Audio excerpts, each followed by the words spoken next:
start with Bernardine, who you all might or might not know is actually a founding member of and a leader of the Weather Underground. And so how this sister from the Weather Underground is now a professor of law at Northwestern, where she focuses on the rights of kids, challenges incarceration, challenges racism, makes the connection to human rights, is a visiting professor at the University of Leiden in the Netherlands. Amazing journey, amazing advocate. I mean, I don't need to really say more.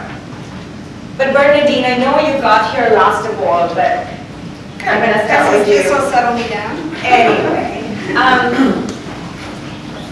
3 minutes of reflection on what's top of your mind right now with the social justice challenges that we're facing in this country, and since you work globally as well. What's really on the top of your mind right now? All right, I thought that was going to be last. Hello, everybody.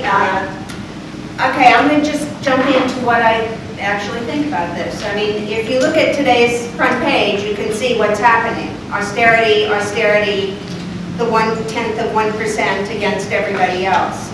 And that's happening here too, of course. We like to think that it's Europe, or we like to think in the last decade that it was 2 decades ago Latin America or Africa, but in fact, of course, it's happening here as Occupy flashed us. So I think that it presents us, that's my analysis of the situation. I think it's a turning point in U.S. history. Okay, 3 minutes. A turning point because of the decline of U.S. economic power relative to the rest of the world. It's not off of a cliff, but it's, I think, a long decline. But the preeminence of U.S. military power, I think that presents us with enormous challenges. And the changing demographics of the United States. Need we say more for those of us who watched the 2 conventions? So the dramatically changing demographic of the United States and the shrinking relatively, again, of the white population, but the kind of lock on real economic power by white male elites. So that's where we are. What is the challenge? I think it is an incredible opportunity for us to connect social movements. I think it's a necessity. It's an absolute necessity for us to connect all of the various work we do, and I think that's the most interesting challenge. It's easy when you're doing it and it works. It's really hard if you step back and say, how do you do it? I found it hard thinking about this.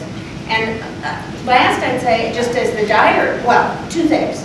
The dire nature of it, you know. A declining power is not pretty. Who was it who sang, the end of empire is ugly at best, and this will be like all the rest. Okay, so I think that, you know, it unleashes, I think, tremendous demagogic forces about where the blame lays. And all of the issues that we're talking about in this room, black and brown kids, immigrants, Arabs, Muslims, you know, gay people, women, we can go on and on about who gets attacked for the situation we're in. But, last point, the good news is that it gives us, I think, a historic opportunity and necessity for us to argue that we can learn to live differently so that others may live.